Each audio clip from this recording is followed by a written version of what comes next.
Teman-teman, ada cerita menarik tentang nanas lembah Masurai ini. Tidak hanya buahnya yang begitu segar, beda banget, pokoknya harus coba, saya saranin banget.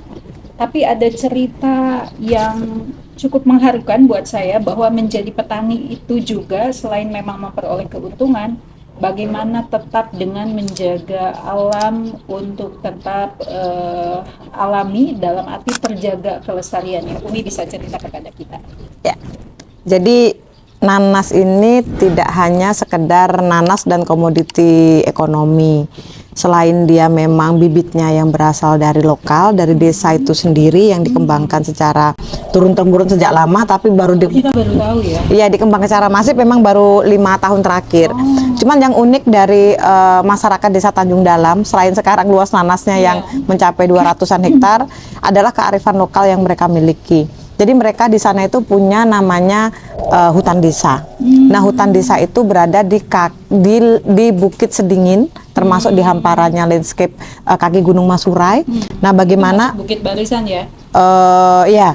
Nah, bagaimana mereka tetap punya komitmen gitu ya yang baik untuk mempertahankan areal konservasi gitu ya yang dinamakan hutan desa Tanjung Dalam. Nah, jadi mereka menjadikan nanas ini sebagai komoditi di luar kawasan hutan gitu ya sebagai penopang ekonominya. Tapi di satu sisi mereka tetap menjaga bagaimana hutan desa itu tetap terjaga dengan baik. Nah, dari Itu apakah karena memang sudah Umi kasih tahu harus seperti itu atau muncul kesadaran dari masyarakat petaninya sendiri? Sebenarnya secara historis ya Bu, masyarakat di Merangin terutama di wilayah atas Sungai Manau, termasuk Sungai Manau juga, Muara Siau, Lembah Masurai sampai ke Jangkat itu punya kearifan lokal menjaga hutan itu memang sejak zaman dahulu. Rata-rata hampir semua desa itu ada yang punya hutan adat, punya hutan desa. Karena memang arealnya kan juga dengan ketinggian yang cukup tinggi, terus kemudian juga landscape taman nasional yang memang punya potensi hutan yang cukup baik. Dan mereka memang dari dulu sudah memanfaatkan hasil hutan bukan kayu, seperti rotan, jernang, dan beberapa jenis produk-produk hutan yang lainnya.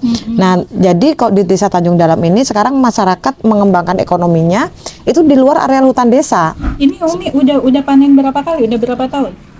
Ini sih secara masif 5 tahun mulai dikembangkan, cuman yang panennya itu cukup besar. Kalau sekarang kita hitung Bu, setiap hari itu bisa 20 mobil pickup, paling sedikit itu 10. Dijualnya ke?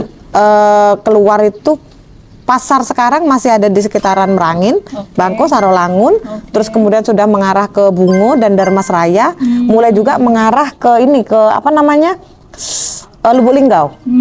Nah, beberapa toke di sana juga sudah mulai menjajaki untuk pasar luar. Cuman memang belum terlalu signifikan kita dapatkan ya.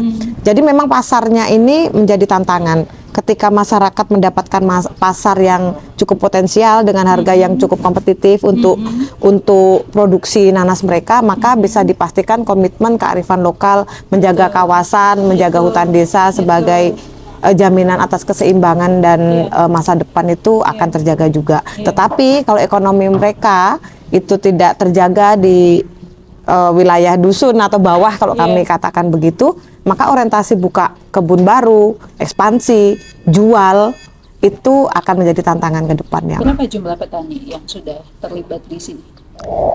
Ada sekitar 200 kepala keluarga sudah sekarang. Ya, jadi kalau satu kepala keluarga itu 1 hektar, artinya sudah ada 200 hektar. Dan memang baru 2 tahun terakhir itu yang sudah panennya cukup masif ya. 2 tahun terakhir? Iya, dan sekarang masih banyak yang belum mulai produksi juga masih banyak, baru mulai nanam. Teman-teman, dari penjelasan singkat Umi ini membuktikan bahwa bagaimana bertani juga dengan tetap memperhatikan keberlanjutan lingkungan, bagaimana tetap dengan menjaga hutan itu bisa dilakukan. Ini contohnya. Merawat pertiwi, merawat ibu pertiwi dengan tetap menjaga keseimbangan antara sosial, ekologi, dan ekonomi.